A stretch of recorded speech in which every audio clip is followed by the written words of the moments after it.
Selamat malam semua, kembali lagi di channel Sahabat Utama. Kali ini kita akan membahas tentang test drive Mitsubishi Strada yang bertipe L200.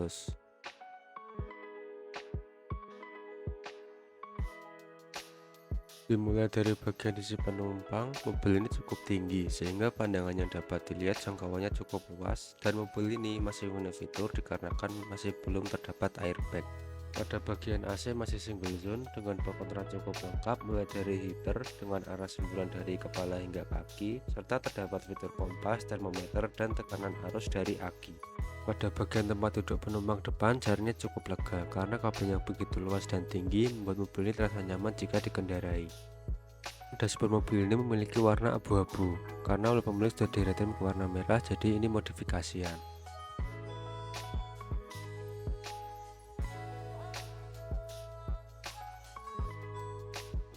Lalu dari segi penerangan, lampu yang digunakan masih berjenis halogen dan lampu sanya tidak menjadi satu dengan lampu utama, melainkan di dekat lampu fog lamp. Strada L200 merupakan kendaraan double kabin, jadi termasuk mobil yang tinggi dan cocok dikendarai di berbagai macam jenis medan jalanan. Selain itu, mobil ini diperuntukkan di daerah yang susah dijangkau oleh mobil-mobil pada umumnya, dan penggunaannya multifungsi, bisa dimanfaatkan untuk mobil penumpang maupun mobil barang. Karena pada bagian belakangnya terdapat bagasi yang begitu luas, dapat difungsikan untuk mengangkut barang. Namun untuk bagasi belakang masih bersifat terbuka, sehingga membutuhkan modifikasi tambahan berupa cover agar lebih aman pada saat jika mobil di luar jangkauan oleh pemilik. Berpindah pada bagian atas mobil, atap dari mobil ini masih polos, namun pada bagian kap mesinnya terdapat lubang ventilasi untuk turbo. Lubang ventilasi terletak di sebelah kiri kap mesin pada bagian penumpang.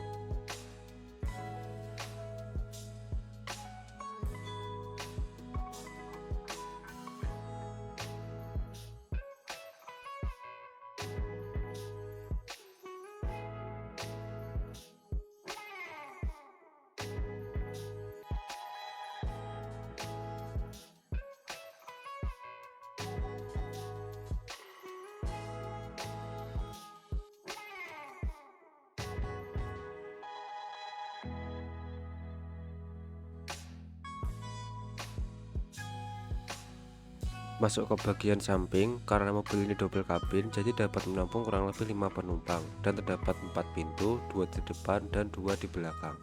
Berpindah ke bagian penumpang yang di belakang, tempatnya cukup luas jika diisi dengan 2 orang. Untuk fitur pada baris kedua hanya terdapat armrest dan asbak, namun untuk cup holder menjadi satu dengan dashboard yang berada di dekat dengan head unit. Beginilah gambaran barisan depan pada Strada L200 jika dilihat dari baris kedua. Lalu kenyamanan pada saat perjalanan dengan jarak dekat maupun jarak jauh bisa dikatakan nyaman karena jarak kaki antara dengan kursi pengemudi maupun penumpang tidak terlalu berdekatan. Sekarang mari kita masuk ke bagian kokpit pengemudinya. Di bagian pengemudi, speedometer yang digunakan masih analog serta belum digital, begitupun juga odometernya masih berbentuk analog pula. Strada L200 konfigurasi tuasnya masih sama dengan mobil Jepang pada umumnya, yaitu tuas bagian kanan untuk lampu, sementara bagian kiri untuk wiper. Pada mobil ini hanya berada di bagian depan saja dan dilengkapi dengan front defogger, sementara di belakang tidak ada wiper namun terdapat rear defogger. Selanjutnya untuk kenyamanan berkendara, karena mobil ini memiliki bumper depan yang melebar, menjadikan ekstra hati-hati jika parkir maupun bersimpangan dengan kendaraan lain. Mengingat mobil ini masih belum ada sensor parkir di bagian depan maupun di bagian belakang.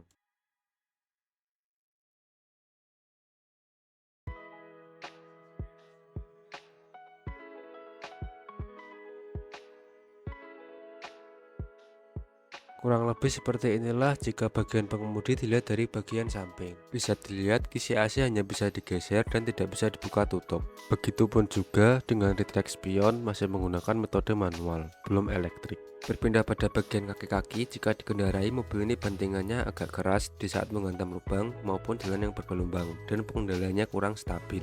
Karena metode kaki-kaki pada mobil ini menyesuaikan dengan medan jalanan yang berat.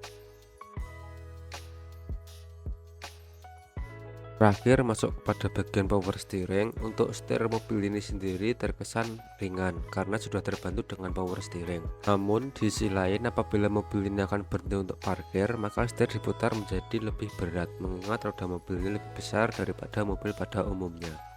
Sekian, terima kasih test drive untuk Strada Triton L200. Apabila subscriber dan penonton ingin request konten, silahkan coret di kolom komentar. Terima kasih.